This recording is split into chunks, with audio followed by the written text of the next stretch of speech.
Well, hey, you guys. Welcome back to Tomes of Terror, my little book review series that I do on here. So, today we're talking about a New Hampshire based author named John. It's either Durgin or Durgin. I don't know. I'm assuming it's Durgin, but, I'm not sure. So, I apologize if I got it wrong.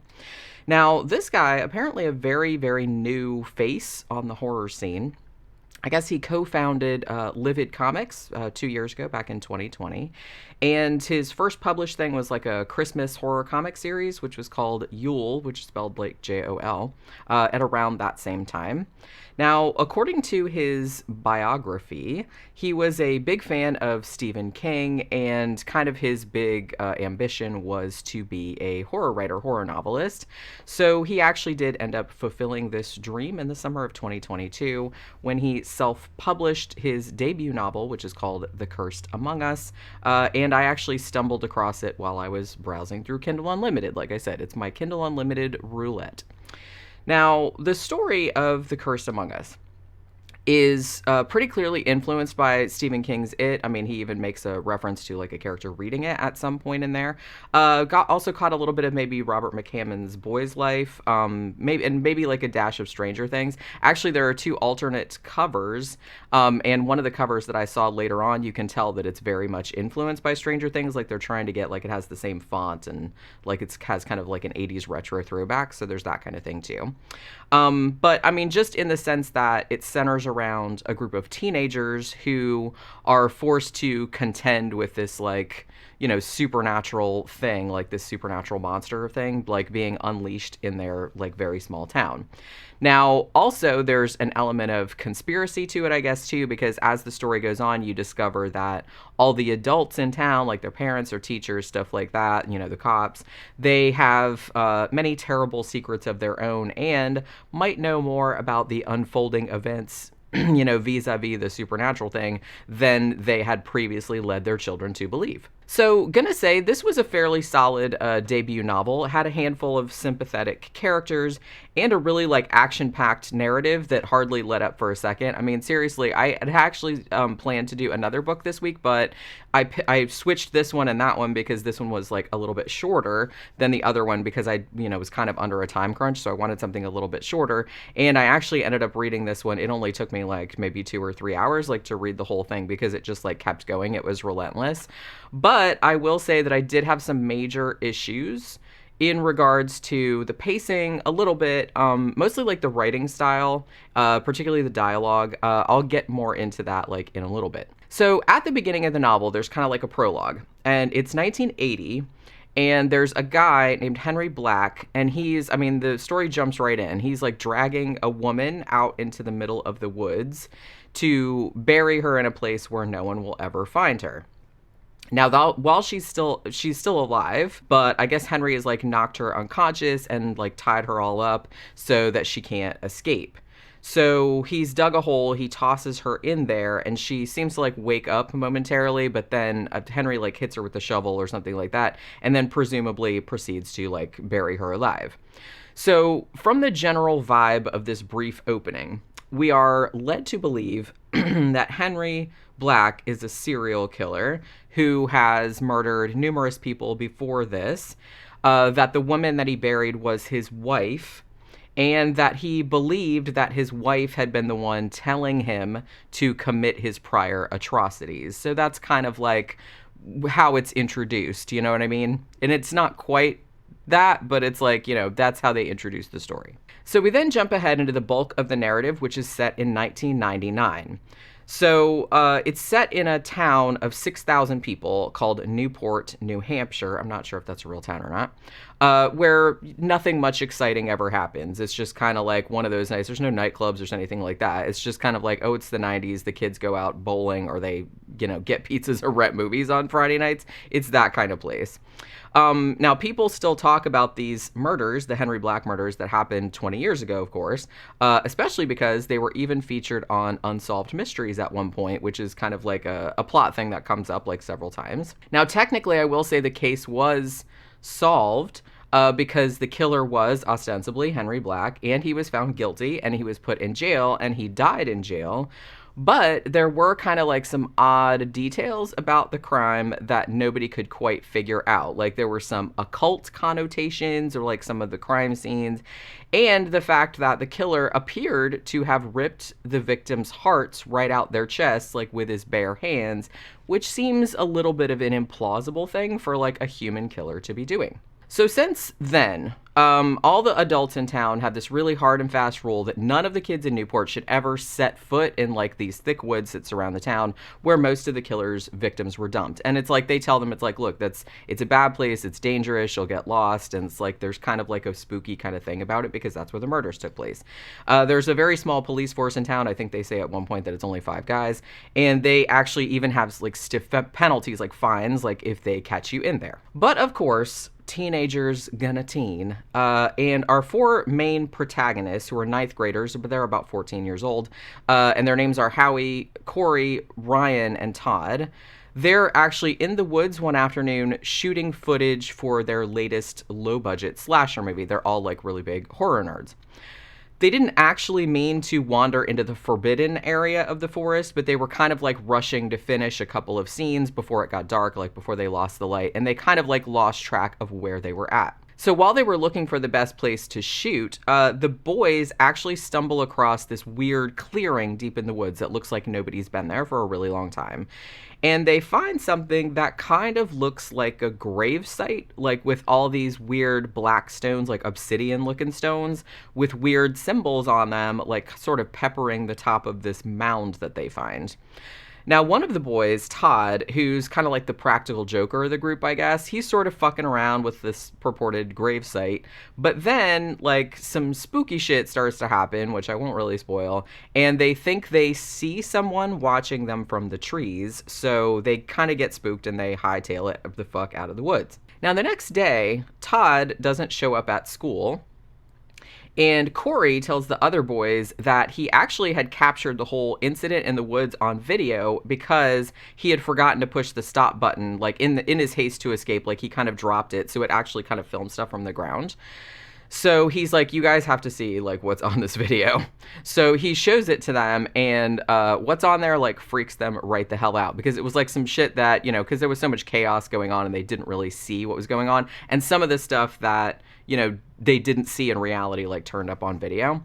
It kind of looks like some weird like electrical charge like went into Todd's body, like when he was sort of like touching the stones around the grave site, and then his face like went all weird and blank.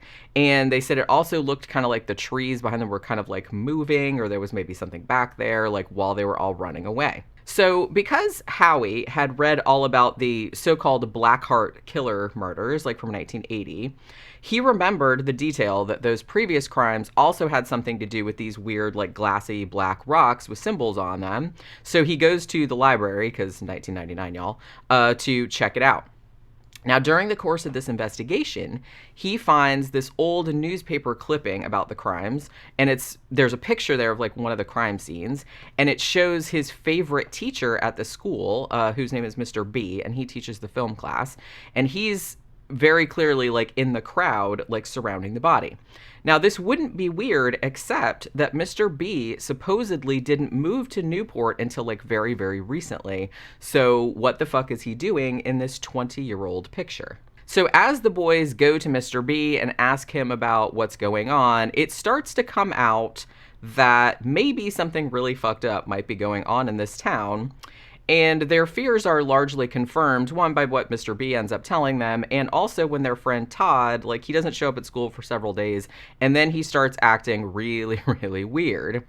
So, as, you know, and then, like, as things develop, it becomes ever more obvious that the whole serial killer case, like, from 1980, is far more complicated than outsiders had been led to believe, let's put it like that, and that several of the adults in town were privy to what amounts to like a supernatural conspiracy. Again, that's, you know, I'm trying not to spoil anything because this book is like really new, so you know what I mean, but that's about as far as I'll go with that. Now, as I mentioned, this is actually like a pretty decent story. It's, you know, not all that original, but you know what is, but it's still like very enjoyable overall. The main characters are largely relatable, especially Howie.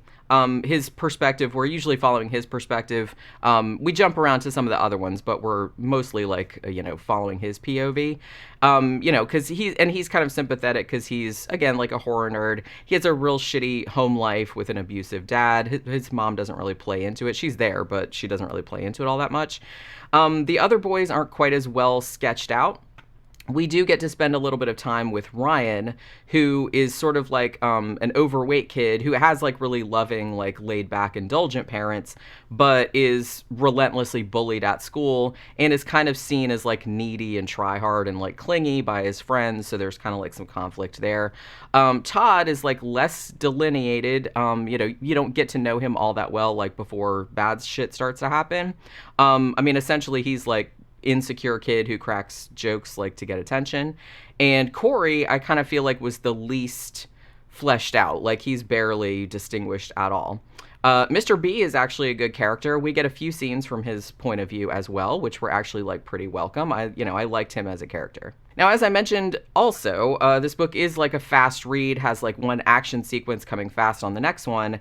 And while this did keep the story moving along, like at a really good clip, it also at times felt a little bit too rushed and a little bit like under-explained in places.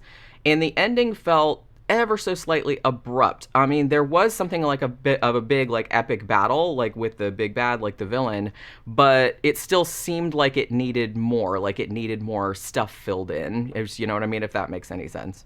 I mean, I also would have liked to have had more details about the whole like conspiracy angle, like that the adults in town were in on. Like maybe more scenes like set back in 1980 would have helped, because really the only one you get from 1980 is the one with Henry Black, like dragging the woman and burying her.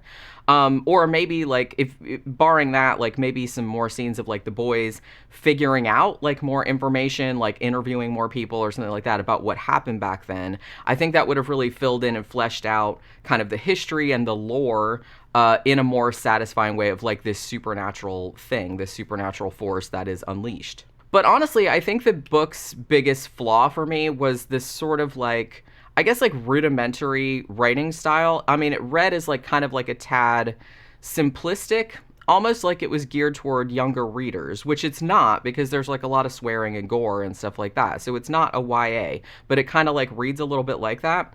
Of particular note, and I noticed that like some other reviewers noticed this as well, because I noticed this just like a few pages in. The author doesn't use a lot of contractions, like when maybe contractions would make the prose like flow more naturally.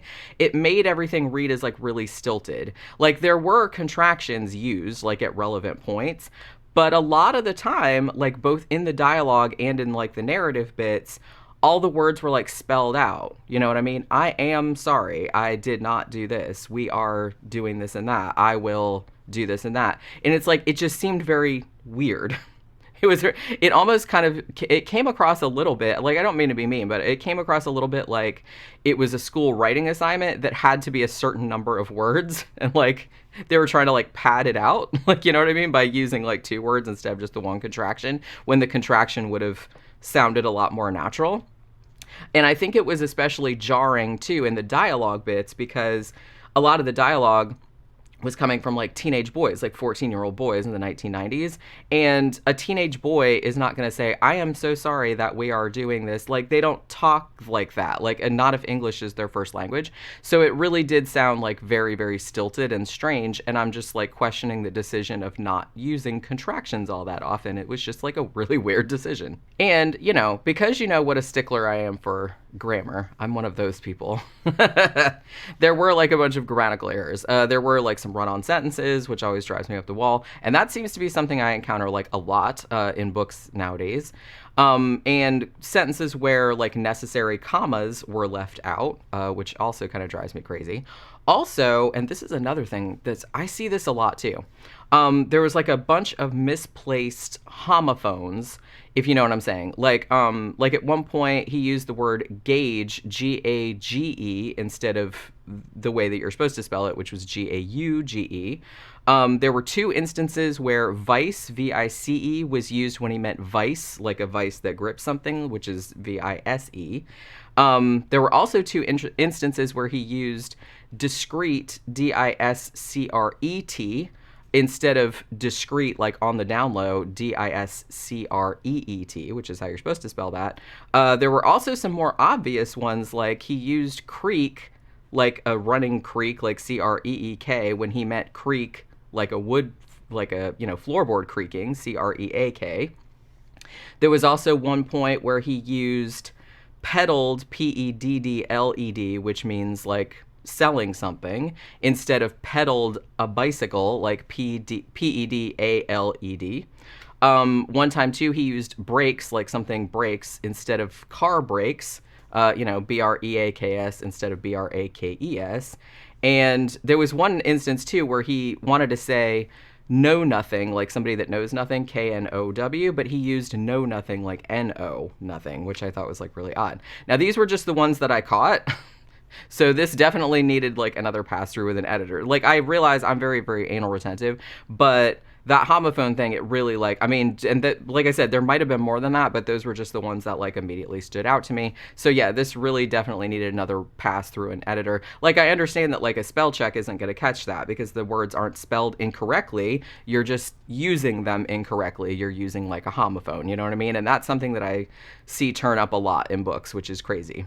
There was also a thing where the story had this really weird habit of like introducing like a minor character, like the janitor at the high school, for example, or like the stoner guy who worked at the video store, and then giving them this sort of like elaborate backstory for a few paragraphs before they got horribly killed, like by the monster.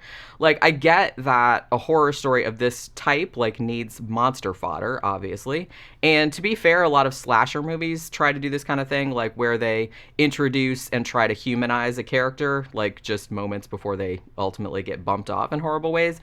But it still comes across as like a little bit forced to kind of be introduced to the town drunk and read his like pitiful, tale of woe that went on before, just before he gets taken out. Like, I did like that a lot of the message of the behind these vignettes was that, oh, you can't judge people, like, oh, you think the guy that's on the video store is just like this stoner guy, or you think the town drunk is just like this bum or whatever. So it's nice to have like some backstory of like, oh, that's how he ended up in that situation, and he actually like is a good guy, but like bad circumstances. So I like that that was kind of like the running theme of those vignettes, but I do kind of wish that the characters had been introduced earlier and like incorporated more into the overarching plot, like before they got killed, so you would actually have more time to get to know them, rather than like, hey, I showed up, here's my backstory, and bam, and then they were dead. You know what I mean? I just thought that was like a little bit, yeah, they just needed to be like incorporated a little bit more, like in the beginning.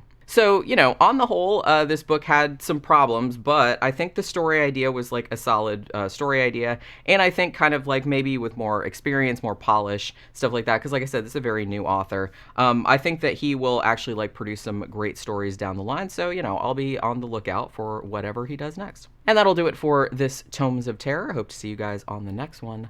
Bye.